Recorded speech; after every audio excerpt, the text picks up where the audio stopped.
কি করছিস? ওটা নে, তাড়াতাড়ি নে, ধর ধর। আরে এটা গ্রামবাসীর ঘর থেকে সব ধরনের জামা কাপড় চুরি করে নিয়ে নেয় এবং তারপর অক্লান্ত পরিশ্রম করে ডাইনি, গেছো এবং চুষো মিলে কাপড় দিয়ে সুন্দর একটি ঘর বানিয়ে ফেলে। গিন্নি, দেখো আমি বাজার থেকে ঘটনের জন্য কি নিয়ে এসেছি। কই দেখি বাবা, কি এনেছো আমার জন্য? দেখি দেখি, এখনই দেখাও আমাকে কি এনেছো। ও, এত সুন্দর জামা! এটা আমার জন্য এনেছো? হ্যাঁ বাবা, তুমি ঠিকই ধরেছ। এই জামাটা আমি তোমার জন্যই নিয়ে এসেছি। বাজারে যতগুলো দোকান ছিল সব দোকান আমি খুঁজে খুঁজে সব থেকে ভালো যে জামাটা পেয়েছি আমি সেটাই তোমার জন্য নিয়ে এসেছি বাবা। এটা তুমি ঈদের দিনে পরবে, তোমাকে দেখতে অনেক সুন্দর লাগবে। ইয়ে, এটা আমার নতুন জামা, এটা আমি ঈদের দিন পরবো। কি মজা, কি মজা! আমার সব বন্ধুদের আমি দেখাবো। থ্যাংক ইউ বাবা। আহা, তোমার আবার কি হলো? তুমি এরকম মন খারাপ করছো কেন? তুমি সবার জন্য সবকিছু আনলে, আমার জন্য কিছুই আনলে না। আরে আমার সোনাটা, তোমার জন্য আমি কিছু না এনে পারি? আমার সোনাটা শুধু শুধু রাগ করে। এই নাও, তোমারটা আমি লুকিয়ে রেখে তোমাকে সারপ্রাইজ দেবো ভাবছিলাম। এটা তোমার নতুন শাড়ি, এটা তুমি পরবে ঈদের দিনে আর আমাকে দেখাবে। ও, কত সুন্দর শাড়ি গো! তুমি কত ভালো গো! এত সুন্দর শাড়ি গিফট করার জন্য তোমাকে আই লাভ ইউ। মা। ঠিক আছে ঠিক আছে, যাও তো সোনা, এবার গিয়ে তুমি এটা পরে এসো। দেখি এটা পরলে আমার সোনাটাকে কত সুন্দর লাগে। শ্যামল তার স্ত্রীকে নতুন শাড়ি কিনে এনে দিয়েছে এবং তার ছেলেকে সুন্দর ঈদের পরার জন্য নতুন জামাও এনে দিয়েছে। এটা ঘরের বাইরে থেকে ডাইনি বুড়ি তাকিয়ে তাকিয়ে দেখছিল। তারও যেন নতুন জামা পরার আর তর ছিল না। সে তৎক্ষণাৎ শ্যামলের কাছে এসে বলে, এই শ্যামল, শোন না রে বাপ, আমারও যে বড্ড ইচ্ছা করে নতুন জামা পরতে। তোর বউকে যে একটা সুন্দর শাড়ি কিনে এনে দিয়েছিস, আমাকেও একটা শাড়ি কিনে দে না রে বাপ। আমিও একটু তাহলে পরতে পারতাম, মনটা তাহলে আমার একটু জুড়তো। কত বছর চলে গেল, কিন্তু কোনো নতুন শাড়ি পরিনি। আমারও যে তোদের মতো ইচ্ছা করে নতুন শাড়ি পরে সেজে গুজে ঈদের দিনে থাকতে। আমাকেও একটা শাড়ি এনে দে না রে বাপ। এই শ্যামল, দে না রে বাপ, দে না। এই বুড়ি, কে তুমি? ভাগো এখান থেকে। আমাদের ঈদের নতুন জামা কাপড়ের উপর নজর দিচ্ছ?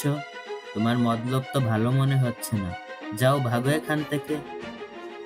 আমি তোদের গ্রামেই থাকি রে বাপ, দে না আমাকে একটা নতুন শাড়ি। কি এমন হবে দিলে বল?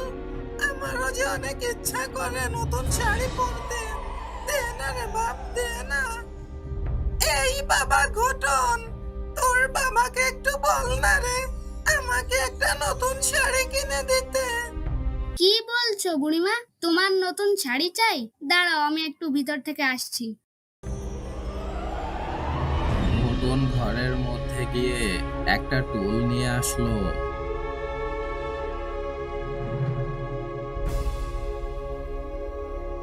ভাগো এখান থেকে! বুড়ি হয়েও তোমার শখ কম হয়নি? ঈদের নতুন জামা পরবে, কত শখ! যাও এখান থেকে, আর কোনোদিন আসবে না। যাও, ভাগো এখান থেকে। তোরা জানিস না তোরা কি করলি? তোরা চিনিস না আমাকে। দেখ এখন আমি তোদের গ্রামের কি অবস্থা করি। কেউকে আমি পরতে দিব না নতুন জামা। দেখবি এখন আমার খেলা। এরকম অপমানিত হওয়ার পর ডাইনি রেগে মেগে রাগ করে তাদের ঘর থেকে উড়ে তার আস্তানায় গাছের ডালে চলে যায় এবং ডাইনি ফোন দিয়ে আটতে থাকে কিভাবে সে এই গ্রামবাসীর উপর বদলা নেবে। কেউ তাকে একটা নতুন শাড়ি পর্যন্ত কিনে দিল না। ডাইনি যেন রাগে ফুসফুস করছিল, তার জন্য আর কিছুই সহ্য হচ্ছিল না। একটাই তার নিয়ত ছিল, সে এই গ্রামের মানুষকে আবার বিপদে ফেলেই ছাড়বে, তাদেরকে ভালোভাবে থাকতে দিবে না। হ্যাঁ, মাথায় বুদ্ধি এসেছে। এখনই গিয়ে ছোয়ার ছুচুকে ডেকে নি, ওরাই একমাত্র আমাকে সাহায্য করতে পারবে। এখনই ফোনে কল করি। হ্যালো গেছো, শুনছিস? এখনই আমার কাছে চলে আয় তো, তোকে এখনই লাগবে। হ্যাঁ, তুমি 5 মিনিট দেরি করো, আমি 10 মিনিটে আসছি। এই হ্যালো, এই চুচু শুনছিস? তাড়াতাড়ি আমার কাছে চলে আয় তো, আমি যে গাছে থাকি, তাড়াতাড়ি চলে আয় চুচু, তোকে এখনই দরকার। হ্যাঁ, অপেক্ষা করো, আমি আসছি।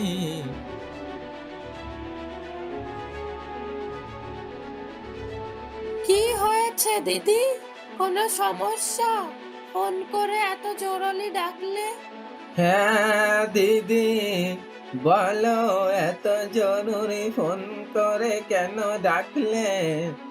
শোন তাহলে। তারপর ডাইনি বুড়ি গেছো এবং ছুচোকে সব কথা খুলে বলে। সে বলে আজকে নতুন জামা নিয়ে গ্রামবাসীরা তার সাথে কি অমানবিক আচরণটাই না করেছে। না না না দিদি, এ কি বলছো? এ তো কোনোভাবেই মেনে নেওয়া যায় না। এই মানুষদের তো দেখছি বেশি বার বেড়েছে। এরা তো দেখছি আজকাল কারো সম্মানই দিতে জানে না। এদেরকে তো এবার বড় সড়ো একটা শিক্ষা দিতেই হবে। কি বলিস রে চুছো? তোর কি মতামত বল? হ্যাঁ দিদি, গেছো ঠিকই বলেছে, মানুষদেরকে আবার শিক্ষা দিতেই হবে। ওরা দেখছি অনেক বেশি বাড় বেড়েছে। ওরা তো আজকাল আমাদের সম্মানও দিচ্ছে না। আচ্ছা, তোরা তো সবই শুনলি, তাহলে এখন বল, এই মানুষদেরকে কিভাবে আমরা শিক্ষা দেব? তোদের মাথায় কি কোনো বুদ্ধি আছে? কোনো আইডিয়া থাকলে বল। হ্যাঁ দিদি, আমার মাথায় একটা বুদ্ধি এসেছে। হ্যাঁ বল শুনি। তোর মাথায় আবার বুদ্ধি আসে? তোর মাথায় তো গোবর পোড়ারে হতে ছাড়া। বল শুনি কি বুদ্ধি? দিদি, এই গ্রামের সব মানুষকে মেরে ফেললে কেমন হয়? তাহলেই তো আমাদের বদলা নেওয়া হয়ে গেল। হ্যাঁ, তোর মাথা মোটার মতোই তুই কথা বললি রে। তোর যেমন মাথাটাও মোটা, তোর বুদ্ধিটা ওই রকম বেরিয়ে আসে মোটা মোটা রে হতে ছাড়া। যদি সব মানুষদেরকে মেরে ফেলি, তাহলে আমরা খাবো কি? ওরা যে শস্য ফলায় ওটাতেই তো আমরা চুরি করে খাই। আমরাই তো না খেতে পেয়ে মরে যাবো রে পাগল। একটা গাধা বোঝে না কিছুই। এই ছোচো, তুই বলতো, তোর মাথায় কি কোনো বুদ্ধি আসছে? তুই বল। হ্যাঁ দিদি, এতক্ষণে ভেবে ভেবে একটা খাসা বুদ্ধি বের করেছি বটে। হ্যাঁ বল শুনি, কি বুদ্ধি? দিদি শোনো তাহলে, প্রথমে আমরা এই গ্রামের যত বাড়ি আছে এবং বাজারে যত দোকানপাট আছে, সেখানে যত কাপড় চোপড় আছে সব আমরা চুরি করব। চুরি করে এনে তারপর বাড়ি ঘর থেকেও মানুষের যা জামা কাপড় থাকে সব নতুন জামা কাপড় আমরা চুরি করে নিয়ে আসব। তারপর আমরা ওই জামা কাপড় দিয়ে একটা সুন্দর রঙিন নতুন জামার ঘর বানাবো এবং তার মধ্যে আমরা পার্টি করব। এতে আমাদের আনন্দ হবে, পার্টিও করতে পারবো। ওদিকে মানুষরা দেখেও আফসোস করবে। আমাদের সব ধরনের প্রতিশোধ নেওয়া হয়ে যাবে, এক কাজে সব কাজ। কেমন হলো আইডিয়াটা বলো দিদি? হ্যাঁ রে, এটাই ভালো হবে। কেউ আর তাহলে নতুন জামা পরতেও পারবে না ঈদের দিনে। হা, হা, হা। এটাকেই বলে আসল প্রতিশোধ। দেখ রে গেছো, তুই তো মাথা মোটা, কিছুই বেরোয় না তোর মাথা থেকে। চুছোর বুদ্ধি থেকে একটু নে, বুঝলি? হ্যাঁ দিদি, তাহলে চলো চলো, আর দেরি করা যাবে না, তাড়াতাড়ি কাজে লেগে পড়ি। হ্যাঁ রে, চল চল চল রে সব, চল। তারপর ডাইনি গেছো এবং চুছো মিলে চলে গেল গ্রামের বাজারে। যখন কেউ ছিল না, পুরো বাজার ছিল ফাঁকা। তখন রাত প্রায় 1টা বাজে। এমন সময় তারা সকল জামা কাপড় দোকান থেকে চুরি করতে লাগলো। আরে এই হদের ছেড়ে গেছো, কি করছিস? ওটা নে, তাড়াতাড়ি নে, ধর ধর। আরে এটা নে না, আরে এদিকে আয়। আরে কি করি তোদেরকে নিয়ে বল তো? আরে নে, তুই মাথায় তোল। আরে এটা হাতে নে। আরে হ্যাঁ দিদি, নিচ্ছি তো। আরে চুচু ধর না। নে নে আরে নে নে নে, ওটা নে, এই সাইডে তো ধর ধর, এটা নে ওটা নে, সব লুফে নে, কিচ্ছু রাখিস না। মানুষের পদের এবার ইতি করতে দেবো না, সব নিয়ে নে। আরে নিচ্ছি তো। হা হা হা, সব খালি করে দিলাম।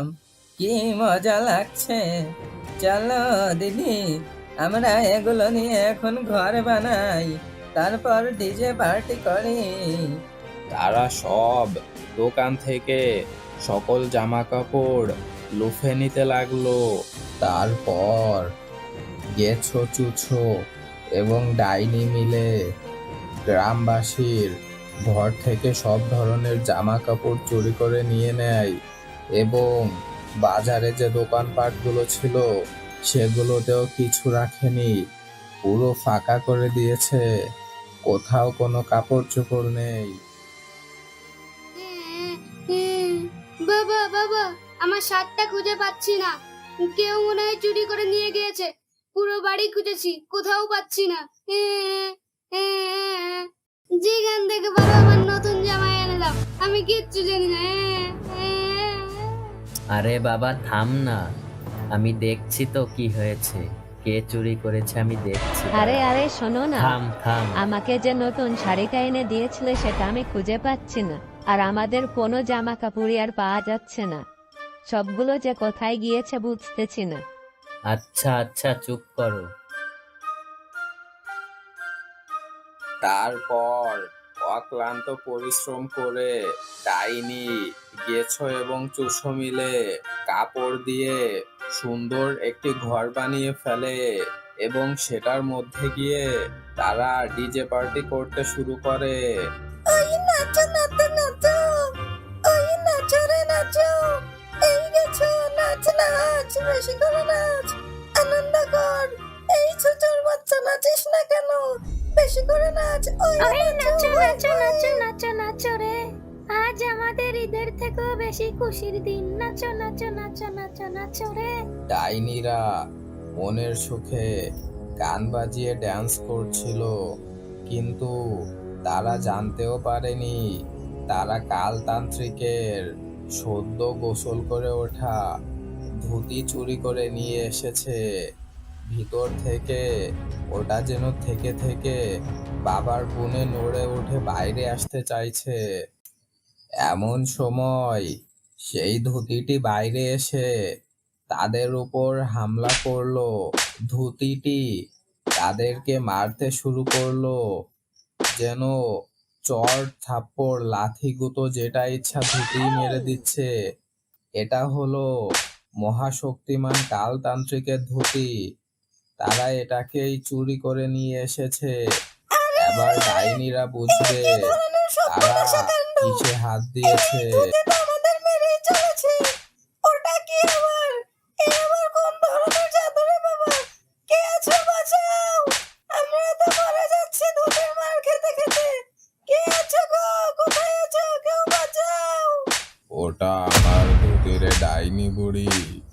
শয়তান, তুই কেন আমাদের সবার জামা কাপড় চুরি করে এনেছিস? এমনকি আমার পরনে ধুতিটাকেও ছাড় দিসনি। এইমাত্র আমি গোসল করে ওটাকে রেখে গিয়েছিলাম। বল, কেন চুরি করলি পুরো গ্রামবাসীর সব জামা কাপড়? বলছি আগে তোর এই ধুতিটাকে মারতে বন্ধ করতে বল। এই ধুতি, থাম। আমাকে কেউ কখনো নতুন জামা কিনে দেয়নি।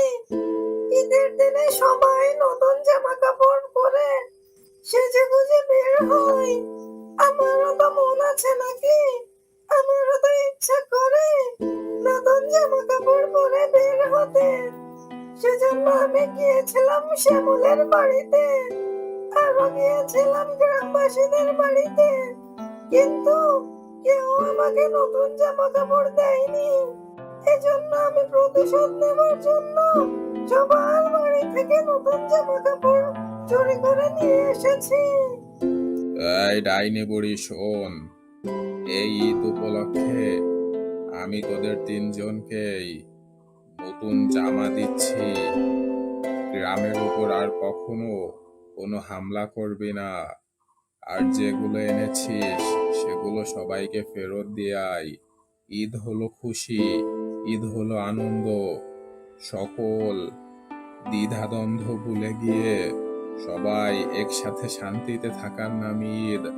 চল সবাই সুন্দরভাবে ঈদ করি। যা, এগুলো ফেরত দিয়ে আয়।